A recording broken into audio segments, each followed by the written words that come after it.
Assalamualaikum. Masih dengan saya Dewi Rohma. Jangan lupa support channel saya dengan klik subscribe agar kamu terus mendapatkan notifikasi tentang kisah-kisah seru, insight-insight baru selanjutnya. Apa yang kawan-kawan rasakan ketika disapa oleh orang lain atau bahkan disapa oleh orang asing? Apa yang dirasakan? Senang? Merasa dihargai? Atau secara simpelnya merasa dianggap ada, dimanusiakan gitu ya. Nah, itu juga yang saya rasakan ketika baru pindah ke Jayapura. Ya. Itu yang saya rasakan. Sering disapa, bahkan di situ menjadi sebuah kebiasaan ya ketika berjumpa dengan orang lain. Selamat pagi, selamat siang, selamat malam. Itu sudah biasa sekali itu. Saya merindukan sebenarnya, merindukan sapaan itu. Ya. Dan ini sangat sering sekali ya, hampir setiap saya duduk-duduk di depan rumah, jika ada tetangga yang lewat, maka dia pasti akan menyapa, "Selamat pagi, selamat siang," gitu ya. Dan di sini di lingkungan tempat saya tinggal itu bukan hanya ada penduduk asli Papua. Ya, namun ada juga banyak juga pendatang dari Jawa, ada dari Flores Timur, banyak dari Manado, ada dari suku Padang, ada dan masih banyak lagi. Jadi bayangan bahwa tinggal di Papua itu maka tetangganya orang-orang Papua semua, tidak seperti itu, ya. Ternyata di sini pun sudah membaur, ya. Nah, ada juga penduduk pendatang gitu.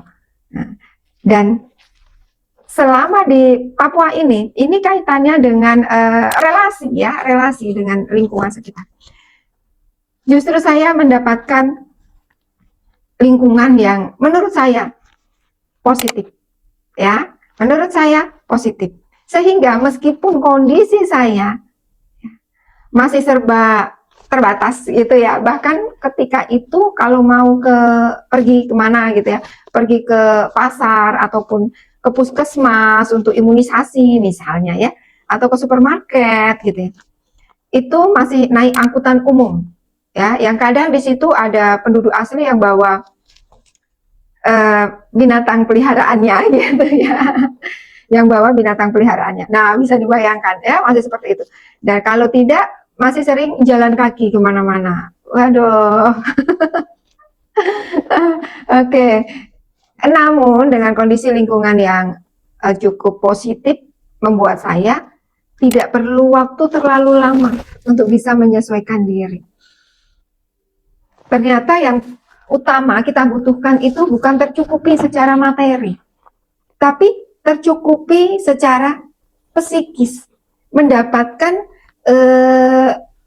kondisi yang aman untuk psikis kita. Nah, itu saya dapatkan di Jayapura, di Papua. Apalagi ketika saya masih tinggal di daerah Entrop. Nah, yang pernah tinggal di Jayapura ya pasti tahu di daerah Entrop di mana gitu ya.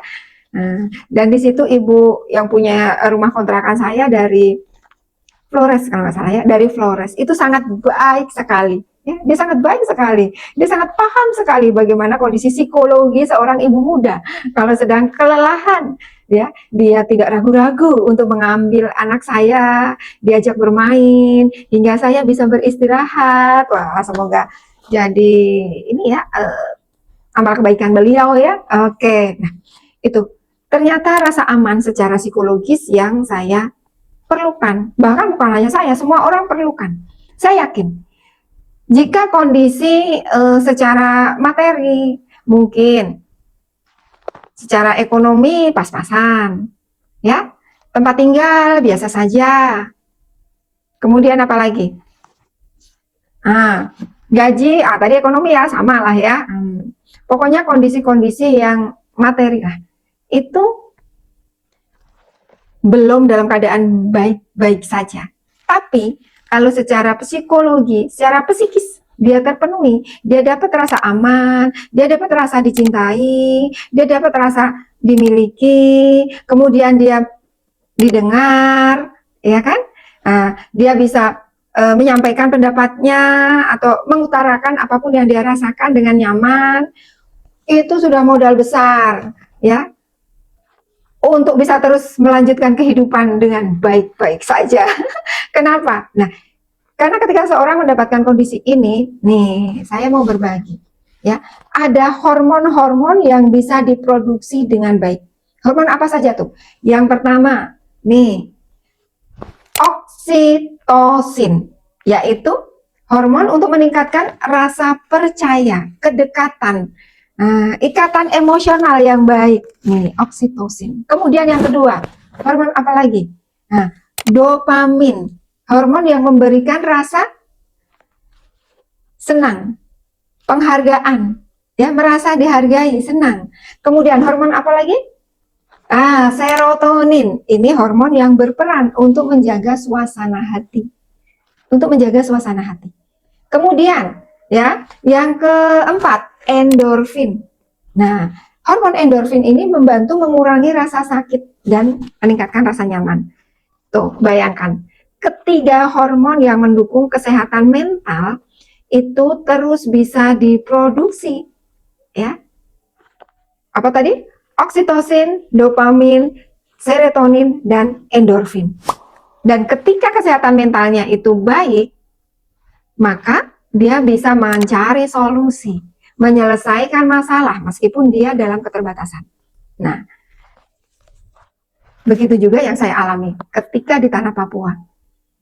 Mungkin secara materi belum ideal, namun saya mendapatkan rasa keberlimpahan, mendapatkan rasa syukur, ya, rasa syukur. Setidaknya kami sudah melangkah satu langkah maju lagi ke depan. Kami tidak berjalan di tempat, tapi kami melangkah satu langkah ke depan. Setidaknya kami mulai membuka peluang baru, dan ternyata kami mendapatkan lingkungan yang positif, orang-orang yang baik, dan alhamdulillah hingga saat ini pun masih terhubung. Penting, ya, untuk kita manusia saling terhubung, karena kita makhluk sosial. Dan ketika kita terhubung dengan orang lain, maka hormon-hormon tadi mampu diproduksi dengan baik, hingga kesejahteraan emosional kita, kesehatan emosional kita semakin meningkat. Kenapa penting? Mungkin orang berpikir, yang penting ada uang, yang penting ada tempat tinggal yang layak, pekerjaan yang bagus. Perlu disadari, kebutuhan dasar manusia itu, ya, selain materi adalah dari sisi emosi dan spiritual. Dan ternyata dari penelitian, justru dari sisi emosional dan spiritual yang mengambil peran lebih besar. Dari sisi materinya, prosentasenya lebih kecil. Jadi, untuk kawan-kawan yang baru memulai, ya, berumah tangga, masih begitu banyak tantangan yang perlu dihadapi, bukan hanya menyelesaikan masalah di luar diri, tapi juga di dalam diri, ya. Bismillah, la haula wala quwata illa billah, ya. Luruskan niat, kuatkan tekad, ya, bangun keyakinan yang positif bahwa semuanya bisa dilalui. Selagi kita mau berjalan, semuanya bisa dilalui. Kita tidak akan pernah berhenti di satu titik. Namun kita akan melanjutkan titik-titik takdir selanjutnya. Kebahagiaan pertama di tanah Papua. Oke, salam sehat, salam bahagia. Saya Dewi Rohma.